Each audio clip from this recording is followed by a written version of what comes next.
വാഹനാപകടത്തിൽ മരണപ്പെട്ട മിമിക്രി താരം സുധിയുടെ ഭാര്യ രേണുവിന് നേരെ സൈബർ ആക്രമണം. ഇൻസ്റ്റഗ്രാമിൽ പോസ്റ്റ് ചെയ്ത വീഡിയോയ്ക്ക് പിന്നാലെയാണ് രൂക്ഷ വിമർശനം. ചാന്തുകൊട്ടിലെ ചാന്തുകുടഞ്ഞൊരു സൂര്യൻ മാനത്ത് എന്ന് തുടങ്ങുന്ന ഗാനം റീക്രിയേറ്റ് ചെയ്തിരിക്കുകയാണ് രേണു സുധിയും ദാസേട്ടൻ കോഴിക്കോടും. എന്നാൽ വീഡിയോയിൽ രൂക്ഷ വിമർശനമാണ് ഉയരുന്നത്.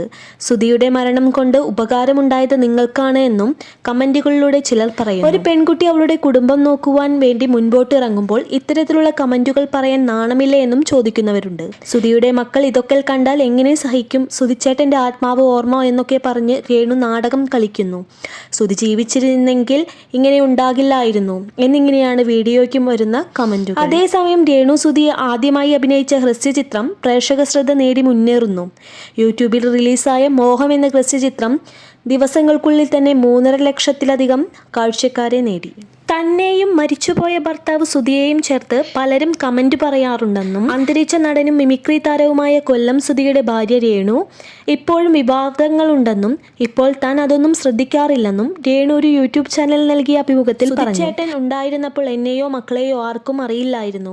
എൻ്റെ ലോകം അദ്ദേഹവും മക്കളുമായിരുന്നു. ഞാൻ ഒരുങ്ങി നടക്കുന്നതിൽ ഒരുപാട് വിമർശനങ്ങൾ ഉണ്ടായിട്ടുണ്ട്. ആരുടെയും ജീവിതത്തിൽ ഇങ്ങനെയൊരു അവസ്ഥ ഉണ്ടാവരുത്. പലരും മറ്റൊരു വിവാഹം കഴിക്കാൻ പറഞ്ഞിട്ടുണ്ട്. ഇന്നേ വരെ അതിനെക്കുറിച്ച് ചിന്തിച്ചിട്ടില്ല, രേണു പറഞ്ഞു.